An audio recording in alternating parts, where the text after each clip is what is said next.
नमस्कार। अगर सपना है उत्तर प्रदेश पुलिस में शामिल होने का तो समझ लीजिए 2025 एक बहुत बड़ा साल होने वाला है। तो आज हम इसी आने वाली भर्ती के बारे में सब कुछ जानने वाले हैं, एक एक करके। चलिए शुरू करते हैं। सबसे पहले इस नंबर पर गौर कीजिए, 22,605। ये सिर्फ एक नंबर नहीं है, ये हजारों नौजवानों के लिए एक सुनहरा मौका है। ये एक ऐसी भर्ती है जो ना जाने कितनों का करियर बदल सकती है, और इसकी तैयारी का सही समय बिल्कुल अभी है। और हां, इंतजार भी अब लगभग खत्म होने को है। ऐसा माना जा रहा है कि एप्लीकेशन प्रोसेस इसी साल नवंबर में शुरू हो सकता है। इसका सीधा सा मतलब है कि तैयारी के लिए अब एक एक दिन बहुत कीमती है। तो ये जो 22,605 पद हैं, ये सिर्फ एक ही प्रोफाइल के लिए नहीं है। यूपीपीआरपीबी यानी उत्तर प्रदेश पुलिस भर्ती और प्रोन्नति बोर्ड ने अलग अलग विभागों के लिए भर्तियां निकाली हैं। चलिए देखते हैं कि इसमें कौन कौन से पद शामिल हैं। देखिए, ये भर्ती सिर्फ एक रोल के बारे में नहीं है। इसमें यूपी पुलिस फोर्स की पूरी रेंज कवर होती है, सिविल पुलिस से लेकर आर्म्ड पीएससी तक, और स्पेशल सिक्योरिटी फोर्स भी। मतलब अलग अलग स्किल्स और इंटरेस्ट वाले उम्मीदवारों के लिए यहां मौके ही मौके हैं। चलिए अब बात करते हैं सबसे पहले और सबसे जरूरी पड़ाव की, मतलब कौन इस भर्ती के लिए अप्लाई कर सकता है। आइए एलिजिबिलिटी की शर्तों को ठीक से समझ लेते हैं। एजुकेशन की शर्त काफी सीधी सादी रखी गई है ताकि ज्यादा से ज्यादा लोग इसमें शामिल हो सकें।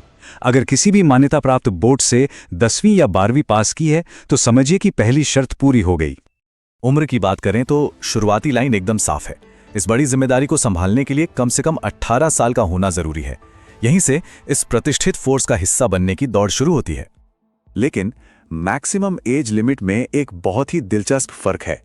पुरुष उम्मीदवारों के लिए ये 22 साल है, जबकि महिला उम्मीदवारों को 25 साल तक का मौका दिया गया है। ये एक अच्छी बात है। शायद पुलिस बल में महिलाओं की भागीदारी को और बढ़ाने के लिए ये कदम उठाया गया है।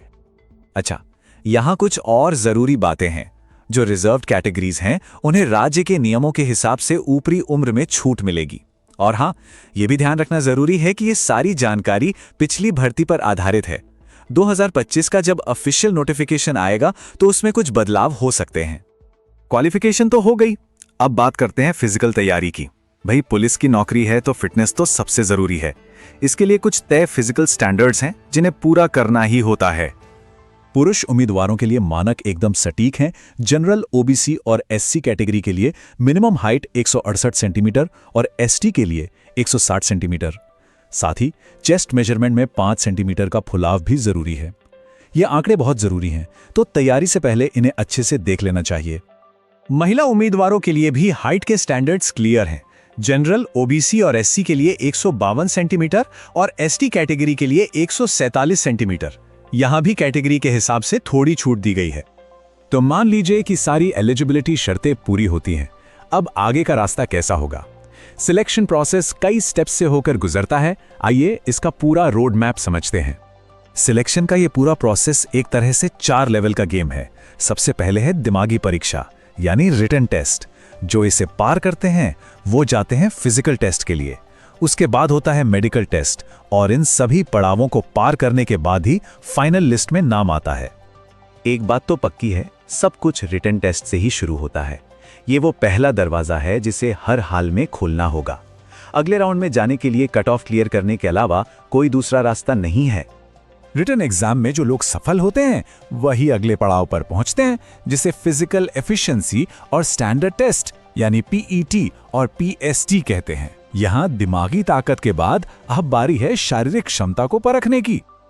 और फिजिकल टेस्ट की सबसे बड़ी चुनौती है दौड़। पुरुष उम्मीदवारों को 25 मिनट में 4.8 किलोमीटर दौड़ना है, वहीं महिला उम्मीदवारों के लिए यह टारगेट 14 मिनट में 2.4 किलोमीटर का है।